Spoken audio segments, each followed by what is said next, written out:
Hello Chattanooga, here's a quick look at today's top stories. First of all, Andy Berke reaches his 100th day in office as Chattanooga's mayor this week. Berke says he's revamped City Hall, fired 18 department heads, and eliminated several departments altogether. His ability to listen to others and hold community meetings has made him popular, and many people say they find him more approachable. But so far, Berke's tenure has been marked by very little specific action. Though he took credit for more than 900 jobs created on his watch, the genesis of almost all those jobs came during the Littlefield administration. Berke's pledge to combat violence by 2014 has yet to reduce violence on the streets. Shootings are up since he disbanded the city's gang task force and replaced it with his own group. Chattanooga was rocked by 71 shootings and 86 deaths in the first half of 2013. Compared with 51 shootings and 59 victims for the same period in 2012. And some former city officials are criticizing Berke for being so quick to end the gang task force. Still, Berke, who ran without any substantial competition, says he believes his administration has accomplished a lot in the last 100 days, and he promises the community will see fewer shootings by 2014. Erlanger's CEO Kevin Spiegel has big plans for T.C. Thompson Children's Hospital. Spiegel says the 1970s-era facility is due for a major facelift or a full replacement in the next 10 years. A new children's hospital is just one of 3 expansions Spiegel says he'd like to see during his tenure. He also has his sights on creating a world-class cancer center and a neuroscience center. But Spiegel says his first priority is regaining Erlanger's financial health. The hospital has had its bond rating downgraded and operated nearly $10 million in the red in the most recent fiscal year. A Varnell, Georgia police officer won't be getting prison time after he killed a 70-year-old man in a wreck.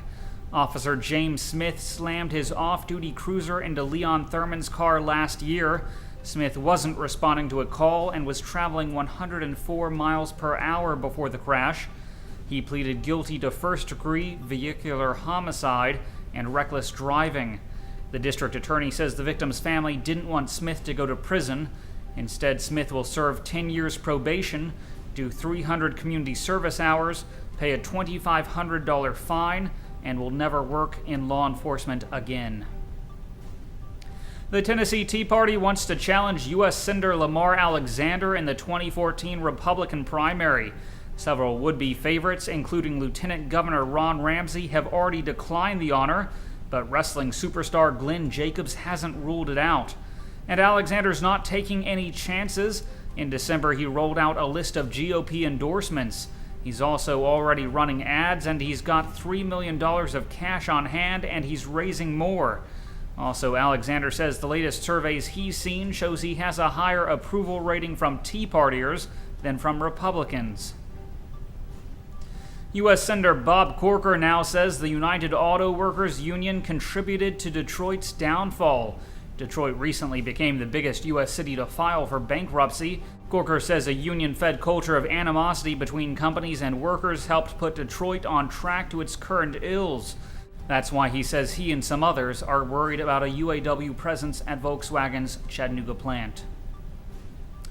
A Tennessee woman riding a golf cart has been killed in a hit and run. 75-year-old Janice Patterson of Johnson City died, and 3 other people on the cart were hurt in the wreck, which happened in South Carolina. James Bloodworth II has been arrested and charged in the incident.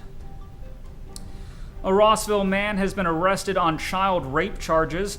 Police say a woman walked into her daughter's room and found 25-year-old Daniel Andrew Hindley in bed with the 10-year-old girl. The girl said Hindley began sexually abusing her about a year ago. Hindley was also arrested in 2009 on a statutory rape charge. He pleaded guilty and went on probation for 1 year. Valley Brook Golf Course is going on the auction block. The 1960s course, clubhouse, pool, and pro shop will be auctioned August 22nd at the course with no reserve. Chattanooga investor Henry Lucan, who purchased several other area golf courses, says he'll be at the auction.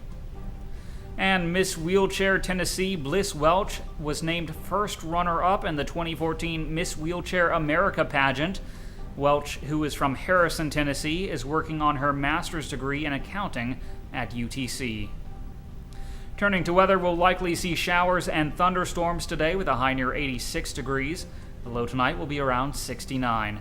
I'm Harrison Keeley. For more on these stories and updates throughout the day, follow us on Facebook and visit timesfreepress.com.